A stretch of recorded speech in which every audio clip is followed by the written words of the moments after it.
He had been dreaming about it for years. The moment he first saw a small, sleek boat gliding across the lake, he knew that someday he would own one.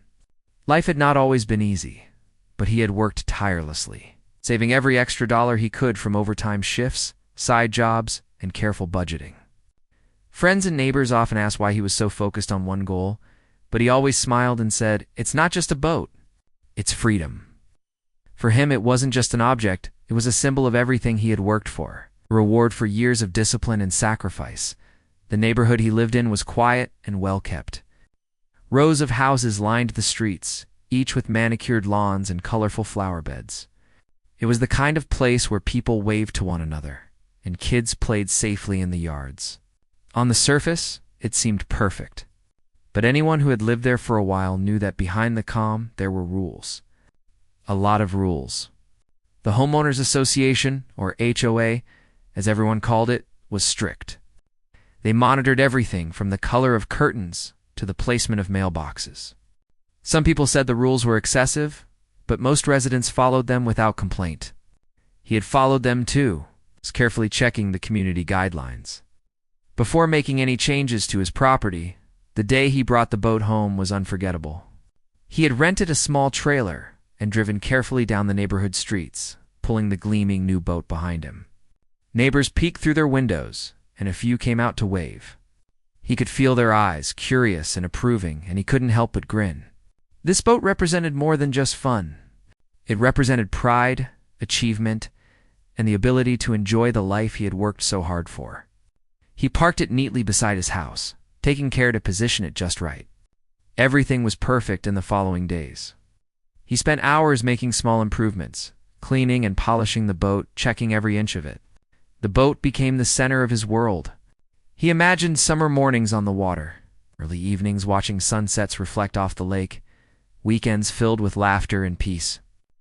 There was a joy in having something of his own, something that reflected his personality and effort. It was not extravagant or flashy, just a simple pleasure he had earned.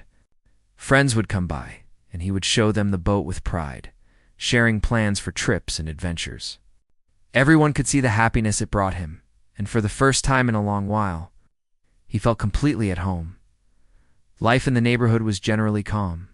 Mornings were quiet, with only the sounds of birds and the occasional lawnmower. Evenings brought soft chatter from porches and the faint smell of barbecues. He enjoyed walking around, waving to neighbors, feeling part of a small, connected community. Yet, despite the peace, there were subtle reminders of the HOA's presence. Flyers appeared from time to time, announcing rules, fines, and meetings. Notices were often terse, demanding compliance with specific regulations. While he never had issues before, he noticed a slight tension whenever he interacted with them. There was an unspoken sense that the HOA's eyes were everywhere, watching for mistakes.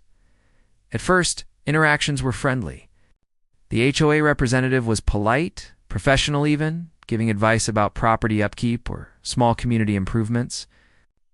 But over time, he began to notice small signs of overreach.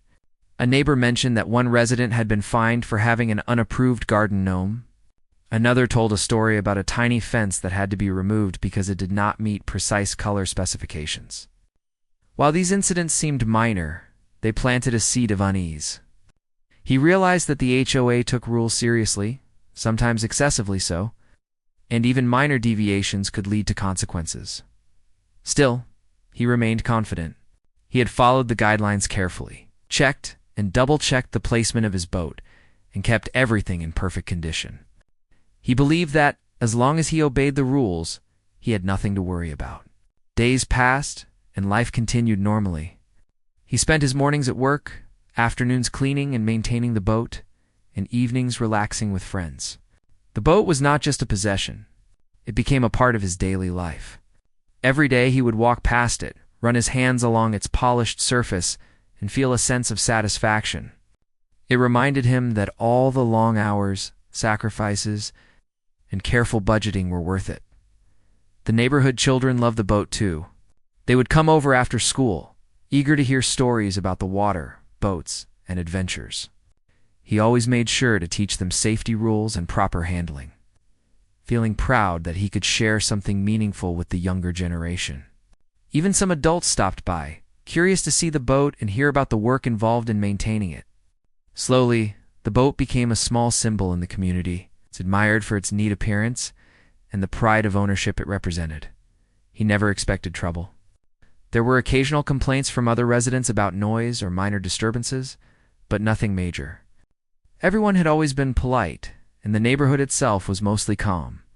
On weekends, families would gather for barbecues or community events, and he joined in whenever possible. Yet, he sensed a subtle difference in the air. Some neighbors, once friendly, seemed distant. Their smiles were polite but brief. He could not understand why, but he shrugged it off, attributing it to ordinary neighborly dynamics. He focused on his boat, on his happiness, and on maintaining peace. Then, one morning, a letter appeared in his mailbox. It was the first formal communication from the HOA regarding his boat. At first glance, it seemed routine, mentioning guidelines about property use and storage. But as he read carefully, his heart sank. The letter claimed that his boat violated community rules and must be removed immediately. The words were clear, but shocking. He reread them, thinking he might have misinterpreted something. No, it was unmistakable. The HOA was demanding that he take action or face penalties. He felt a rush of disbelief and anger. How could this happen? He had checked all rules, complied with every guideline. And yet here was a demand that seemed entirely unfair. He tried to calm himself. Perhaps there had been a misunderstanding. He drafted a polite email to the HOA, explaining that the boat had been placed according to regulations, including all safety and placement guidelines. He attached photos, measurements, and even copies of previous correspondence to show that he had done everything correctly. He hoped this would resolve the matter quickly. Days passed, and he waited anxiously for a response. The delay only increased his worry. Every time he walked past the boat, he felt a sense of tension he had never experienced before. What was once a source of joy was now accompanied by uncertainty. Finally, a reply arrived. It was formal, short, and firm. The HOA insisted that the boat was in violation and threatened fines if he did not comply. There was no acknowledgement of his evidence or explanations. The tone felt cold, almost hostile. He could not believe what he was reading. His mind raced, trying to understand how a community meant to be orderly and fair could act so rigidly. He felt cornered, frustrated, and anxious. For the first time, the neighborhood felt less like a home and more like a battlefield. Yet he refused to give up. The boat represented more than just a possession. It was his hard work, his dream, and his sense of accomplishment. He could not let it go without a fight. Determined, he sought advice from friends, neighbors, and even legal sources. Some neighbors quietly admitted they had faced similar issues, sharing their frustrations. Others warned him that challenging the HOA could be stressful and time-consuming. Still, he felt a sense of moral clarity. He had done nothing wrong. He had followed every rule. The injustice itself fueled his determination. He began to document everything meticulously: letters, emails, photos, and notes from conversations. He prepared himself for whatever steps were necessary to defend his rights and protect his property. Despite the tension, he continued cleaning it, checking every detail, and maintaining it as if nothing could ever happen. The process was therapeutic, giving him a sense of control in a situation that felt increasingly uncertain. Friends came over to help, offering advice, moral support, and company. They would laugh, tell stories, and reminisce about simpler times. These moments reminded him why he had worked so hard in the first place, not for conflict, but for joy, freedom, and the ability to share happiness with those around him. The boat, gleaming in the sunlight, stood as a silent testament to his persistence. He would sometimes sit nearby, sipping coffee in the early morning, watching the light reflect off its polished surface. The smell of fresh varnish and water filled the air, bringing calm and a fleeting sense of peace. For a few moments each day, he could forget about letters, threats, or fines. In those moments, it was just him and the boat and the years of effort that had led to this point. Life felt almost perfect, even with the shadow of conflict looming nearby. Little did he know that the letters, warnings, and frustrations were only the beginning. What started as minor overreach and polite demands would soon escalate beyond his imagination. The quiet neighborhood, the place he had thought of as a haven, was about to reveal a side he had never anticipated. The boat, which had brought joy and pride, would become the center of a storm that would shock him, the neighbors, and eventually everyone who heard the story. But in this moment, he could not see the coming trouble. He could only hope that reason and fairness would prevail, trusting that his careful preparation, patience, and integrity would be enough to protect what he had worked so hard to achieve. The days after the first warning letter were tense. Every time he passed by the boat, he felt a knot tighten in his stomach. What had once been a source of pride now brought a sense of unease. He continued to polish and clean it, keeping everything in perfect order, but the joy he once felt was overshadowed by worry. He could not understand why the HOA was targeting him.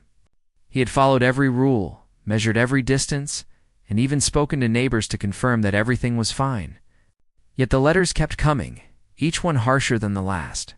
They claimed he was violating community guidelines and threatened fines that would increase if he failed to act immediately at first. He tried to reason with them.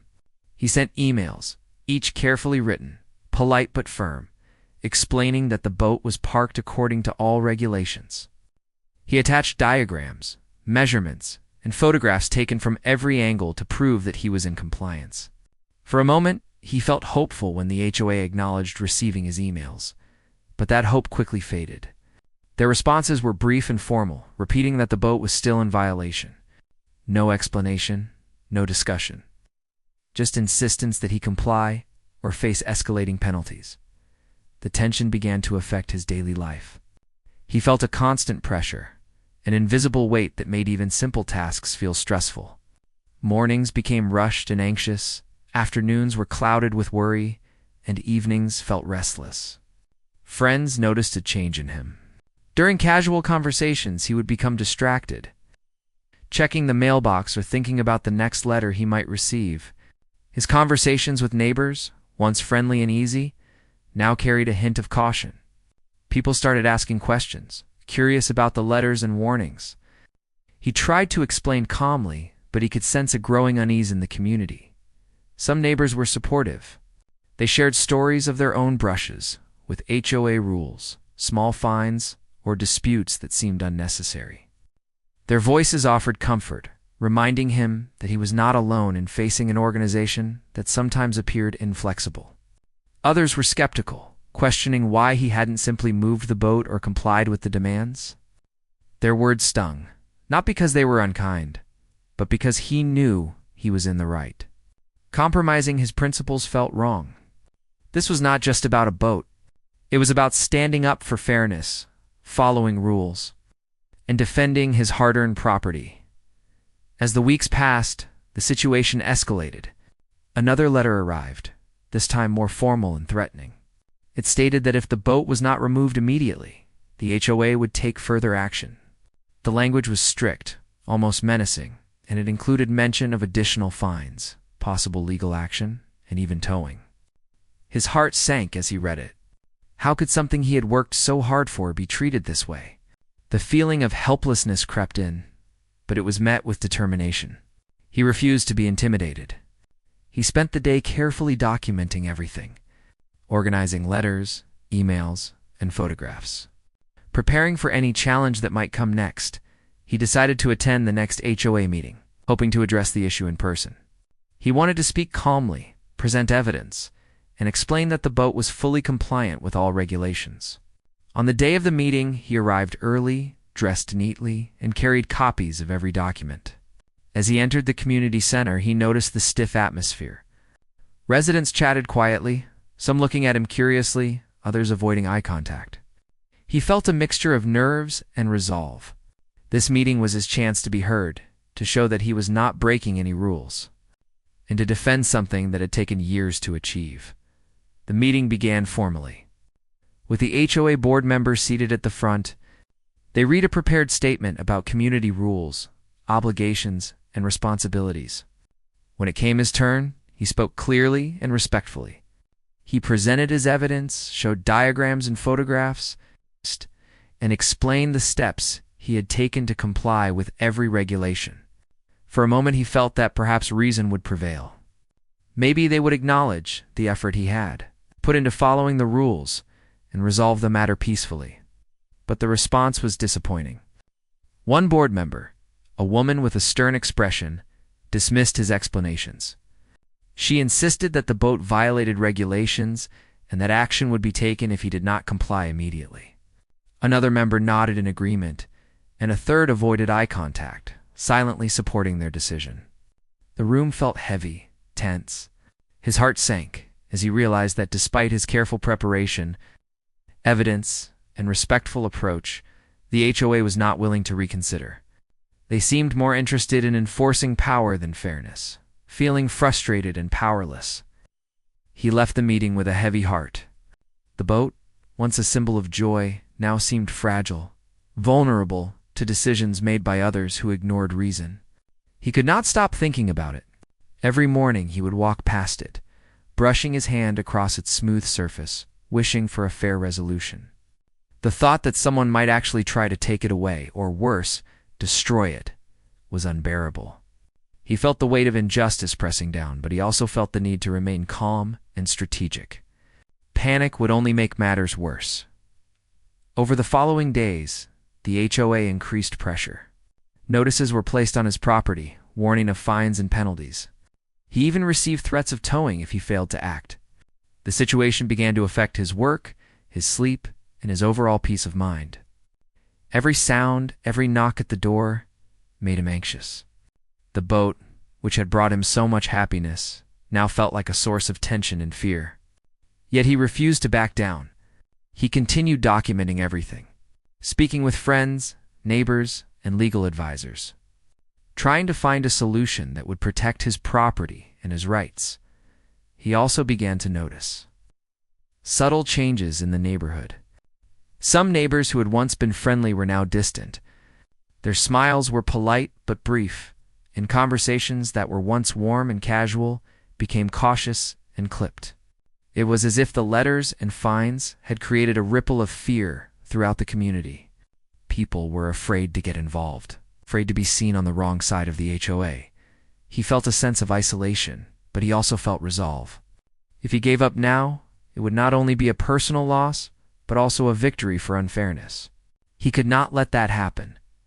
One evening, he decided to write a detailed account of the situation, a personal record of everything that had happened so far.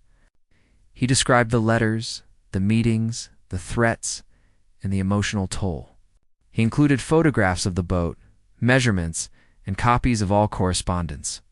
Writing it down helped him organize his thoughts and gave him a small sense of control. It was a reminder that he was prepared, informed, and capable of defending what was rightfully his. The emotional impact was significant.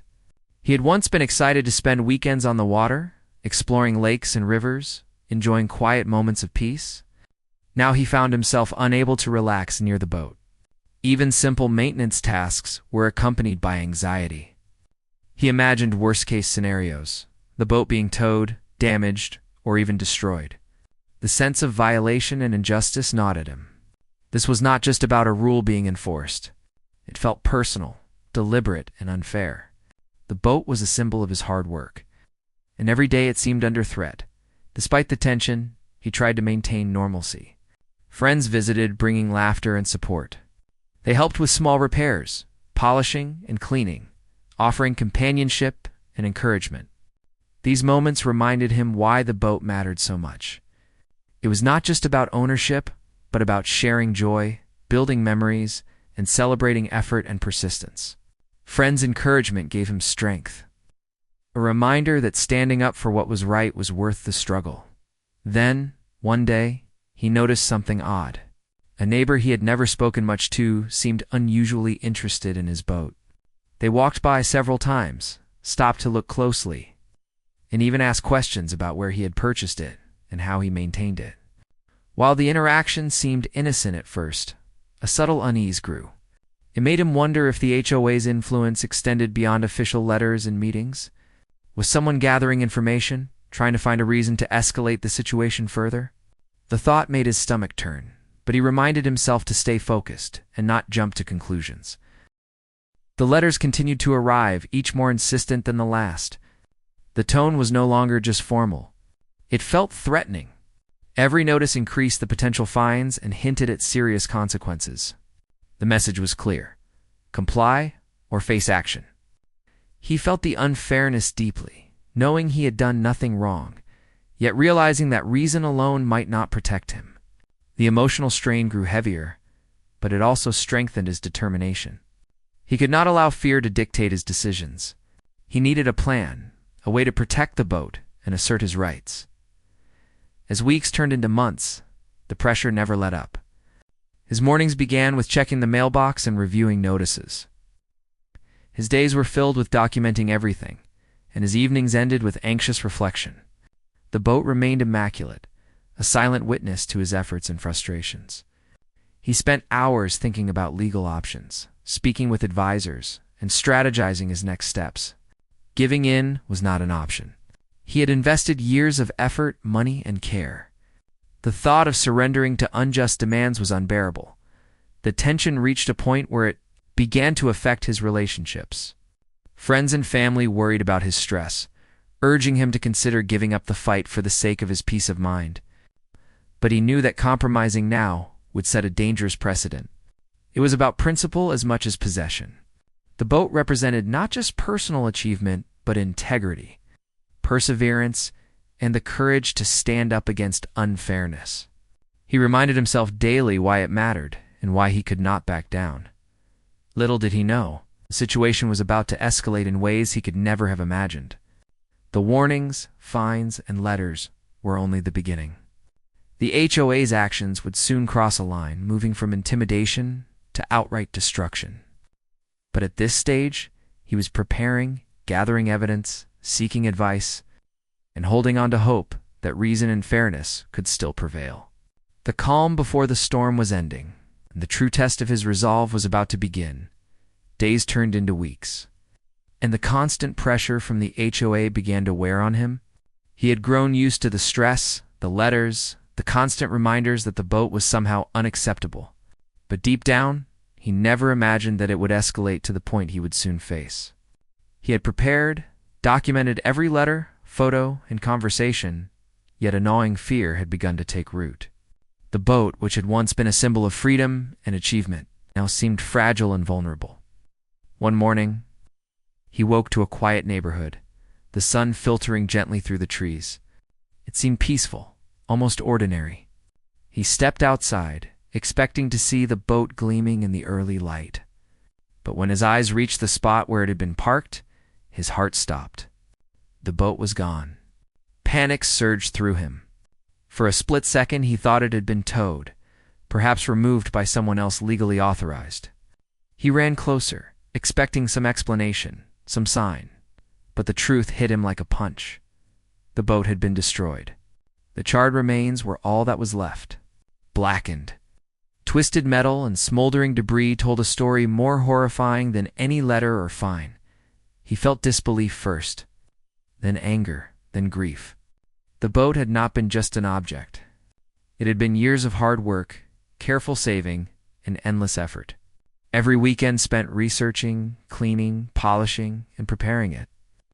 Every late night working extra hours to afford it, every moment of pride and ownership it was gone. And not gone because of an accident or carelessness, but because someone had taken action against it, deliberately. His mind raced, struggling to process the enormity of the loss. He sank to his knees near the remains, touching the blackened fragments, as if he could somehow feel the memories. The effort, the dreams that had been tied to it, neighbors began to gather.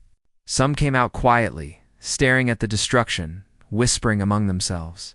Others shook their heads, muttering about the HOA's harshness. A few offered condolences, but none could take away the shock and sense of violation. He could see a mixture of fear and curiosity in their eyes, as if they, too, were trying to process what had happened. The reality of the situation was almost surreal. It was no longer a dispute over rules, it was a personal loss, an act that felt both deliberate and cruel. He immediately tried to get answers. He called the HOA, demanding an explanation, speaking to anyone who would listen. The responses were vague, defensive, and evasive. They denied responsibility, citing community regulations and necessary actions. But there was no evidence of a legitimate reason for the boat to have been destroyed. The language felt cold and impersonal, as if they were trying to erase accountability with bureaucracy. He could feel his anger rising with every word. This was not enforcement. This was destruction. And it was personal. Determined to find out the truth, he began gathering evidence. He photographed the scene, noting the extent of the damage. He spoke to neighbors who might have seen anything, carefully piecing together a timeline. He learned that early that morning, someone had been near his property, moving in a suspicious manner. Some neighbors had heard unusual noises, but had not thought to investigate immediately. Every small detail mattered. He documented conversations, recorded observations, and began to build a case. He refused to allow this to pass unnoticed. Unwilling to let the destruction of his property go unchallenged, the emotional toll was immense. For days he could not sleep. Thoughts of the boat, the effort, and the dreams it represented haunted him. He felt grief in waves, alternating with bursts of anger and frustration. The unfairness of the situation gnawed at him. He had followed the rules, respected the community, and treated everyone with fairness. Yet someone had acted against him in the most destructive way imaginable. Every time he thought about the charred remains, the sense of injustice burned inside him. But amidst the grief, a determination began to grow. He would find out the truth, no matter how long it took. He also noticed a shift in the neighborhood. Some residents whispered behind closed doors, unsure of how to respond. A few approached him cautiously, offering support, while others avoided eye contact, afraid of being associated with the conflict. It was clear that the HOA's influence extended far beyond official letters. Fear had crept into the community, and he realized that standing up would not be easy. But he could not back down. The boat had been destroyed, yes. But his pursuit of justice had only just begun. He began contacting local authorities, reporting the destruction and seeking advice from legal professionals. Each conversation reinforced the severity of the situation. Destruction of property was a serious matter, and evidence would be crucial. He explained the history of the conflict, the letters from the HOA, and his careful compliance with the rules. Authorities advised him to collect as much proof as possible, including witness statements, photographs, and any surveillance footage from the neighborhood. Every step was meticulous, requiring patience and focus. But he approached it with determination. He also sought emotional support from friends and family. They could not replace what had been lost, but their encouragement helped him maintain strength. They reminded him that the boat, while destroyed, did not define him. What mattered was his integrity, resilience, and ability to face the challenge. Their words provided comfort, but the grief remained. There were moments when he would stand silently at the scene, staring at the smoldering remains, memories flooding back, and tears escaping despite his efforts to remain composed. The investigation began to reveal disturbing details. Witnesses described seeing a group of individuals near the property in the early hours, moving with purpose and familiarity. Some mentioned that they had recognized certain members of the HOA acting suspiciously. The information was fragmentary, inconsistent, but enough to spark a growing sense of unease. If the HOA was involved directly or indirectly, it meant that the conflict had escalated far beyond ordinary rule enforcement. The idea that people entrusted with oversight might have acted to destroy someone's property was shocking, but the evidence hinted at its possibility. He knew that acting hastily could be dangerous. He documented everything carefully, noting times, dates, conversations, and observations. He spoke to neighbors quietly, ensuring they were willing to provide statements without fear of retaliation. Every photograph of the remains, every note of suspicious activity, and every recollection from witnesses became part of the growing body of evidence. He realized that if he wanted justice, he had to be meticulous, organized, and strategic. Anger alone would not be enough. Careful planning and documentation would be essential. As the days passed, tension in the neighborhood intensified. People whispered about the incident, speculated about motives, and worried about their own safety and property. Some residents expressed fear of being caught in the middle if they spoke out, while others quietly offered moral support. The boat, once a symbol of pride and joy, had now become a reminder of conflict, injustice, and fear. For him, it was also a reminder of resilience. He refused to let this act define him or his future. He spent long hours thinking about the next steps. Legal action was one path, but he also needed to understand the motives behind the destruction. Was this purely an overreach of authority, a rogue action by one or two individuals, or something more deliberate and organized? Understanding the why became as important as pursuing justice. He knew that uncovering the truth would take time, persistence, and patience. Yet he felt a growing resolve to see it through. He would not allow this act of destruction to go unanswered. Memories of the boat flooded his mind. He remembered the first day he brought it home, the careful polishing, the weekend mornings imagining trips across the lake, and the small moments of pride when friends came to visit. Each memory was now tinged with grief, but also with determination. The boat had represented dreams, effort, and personal achievement.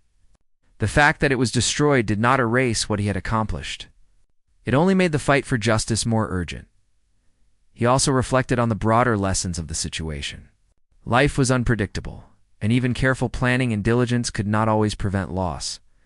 But integrity, courage, and persistence were qualities that could endure beyond material possessions. The boat had been destroyed, yes, but his commitment to fairness, honesty, and standing up for what was right remained intact. This reflection gave him strength and clarity, helping him navigate the overwhelming emotions of anger, grief, and disbelief. Throughout the days, he noticed small acts of kindness from neighbors. Some brought meals, others offered to help with documentation, and a few simply sat quietly, offering emotional support. These gestures reminded him that even in the midst of conflict and injustice, human compassion endured. The experience was isolating at times, but these moments of connection strengthened his resolve. He realized that the fight was not only about the boat, but about principles, community, and accountability. Slowly, the pieces of the investigation began to come together. Witness statements hinted at possible involvement of HOA members. Unusual activity had been observed, and the timing of events suggested coordination. While direct proof was still elusive, the emerging pattern was troubling. The realization that people entrusted with authority might have been complicit was both shocking and motivating. He knew that exposing the truth would be difficult, but necessary. The destruction of the boat was not just a personal loss, it was a matter of justice and accountability. He dedicated himself to gathering more concrete evidence. Surveillance footage from nearby houses was requested, statements were cross-referenced, and every detail was scrutinized. Friends and supporters helped him organize the growing body of information. He worked tirelessly, documenting each finding and maintaining careful notes. The effort was exhausting, both physically and emotionally, but he remained focused. Justice required persistence, and he was determined not to let the act of destruction go unanswered. Amidst all of this, he allowed himself small moments of reflection and self-care. Early mornings by the now empty space where the boat had stood became moments of quiet meditation. He remembered the joy the boat had brought, the dreams it had represented, and the effort it symbolized. Tears came unbidden, but he also felt a quiet sense of resolve. The boat was gone, but he was not defeated. In fact, the experience had strengthened him, reinforcing the importance of resilience, perseverance, and the courage to confront injustice. The destruction of the boat marked a turning point. What had started as a simple dispute over rules had now escalated into a profound conflict.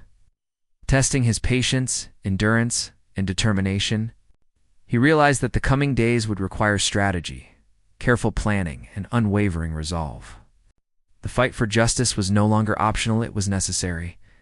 And though grief lingered, so did hope, determination, and an unshakable belief that the truth, eventually, would prevail. The days after the boat's destruction were heavy and exhausting. The initial shock had begun to fade, replaced by a steady determination. He could not undo what had happened, but he could pursue the truth and demand justice. Every morning, he would walk past the empty space where the boat had once stood, reminding himself that the fight was far from over. The boat had been destroyed, yes, but the story was not finished. This was a test of patience, resilience, and perseverance, and he was determined to see it through. He began by organizing everything meticulously: letters, emails, photographs, witness accounts, every piece of information he had collected since the first warning from the HOA was sorted and cataloged. He labeled everything, creating timelines and documenting sequences of events. The clarity gave him a sense of control amid the chaos. It was no longer just about emotion. It was about building a clear, undeniable case that would expose what had happened. Each detail mattered, from the time of day he had last seen the boat intact to the statements from neighbors who had heard unusual noises that morning. Next, he started reaching out to neighbors who might have witnessed something. He approached carefully, knowing that fear of retaliation could make some reluctant to speak. He knocked on doors politely, explaining the situation and asking if anyone had seen unusual activity around his property. Some were hesitant, glancing nervously at the HOA notices plastered around the neighborhood. Others, however, shared what they knew in hushed voices. One elderly couple mentioned seeing figures near the property in the early hours, moving quickly and purposefully. Another neighbor recalled hearing the distinct smell of smoke, followed by the sound of crackling wood. With each statement, he began to piece together a clearer picture. The pattern was troubling. The activities had occurred at times and in ways that suggested coordination. It was no longer plausible that the destruction of the boat was a random act. He started to suspect that those responsible had inside knowledge. People familiar with his routine, with the neighborhood layout, and with the precise rules governing property in the community. The idea was frightening, but it only strengthened his resolve. He knew that uncovering the truth required patience, careful investigation, unwavering focus. He contacted the local authorities to file an official report. The police listened, took notes, and assured him that the destruction of property was a serious matter. They explained the importance of evidence and documentation, guiding him on what to collect. Surveillance footage from nearby houses and businesses became a priority. Every camera angle could provide vital clues. He asked neighbors to review any footage they might have, carefully noting times and any unusual movements. Each frame, each observation, could bring him closer to uncovering what had happened. While the investigation was underway, the emotional toll remained. He felt a mixture of grief, anger, and determination. Nights were the hardest, filled with restless thoughts about the boat, the effort it had represented, and the sheer injustice of its destruction. Yet, amidst the exhaustion, he found small moments of solace. Friends and family continued to support him, offering encouragement, helping him organize information, providing emotional relief. Their support reminded him that he was not alone, and that pursuing justice was not only about the boat, it was about fairness, integrity, and accountability. As he gathered more evidence, some disturbing patterns emerged. Witness accounts suggested that members of the HOA had been seen near his property during suspicious hours. One neighbor had noticed a specific individual, often present during inspections or meetings, acting unusually. Another mentioned that the same person had been overly curious about the boat, asking detailed questions about its placement and specifications weeks before it was destroyed. While direct proof was still elusive, these details began to form a troubling picture. He realized that exposing the truth would require persistence, careful documentation, and perhaps even legal action. He began taking steps to involve legal professionals. Consulting with attorneys who specialized in property rights and HOA disputes gave him a sense of direction. He learned about the processes, the importance of clear documentation, and the strategies for holding accountable those responsible. He compiled his evidence into a cohesive, organized case. Letters, emails, photographs, witness statements, and notes on suspicious activity. The process was exhausting, but empowering. It transformed his grief into focused determination, a structured plan to seek accountability and justice. Throughout the investigation, he maintained connections with neighbors willing to provide information, Some expressed fear of retaliation, worried that the HOA might target them next. He reassured them, emphasizing confidentiality and careful handling of statements. Slowly, a network of quiet support formed, neighbors who understood the injustice and were willing to help expose it. Their courage reinforced his own, demonstrating that standing up for what was right could inspire others to act, even in the face of fear. The community began to take notice. Whispers of the incident spread, raising questions about the HOA's authority and actions. Some neighbors started discussing their own experiences with fines, rules, and strict enforcement. The story of the destroyed boat became more than just his personal tragedy. It became a symbol of excessive control, its unchecked authority, and the need for accountability.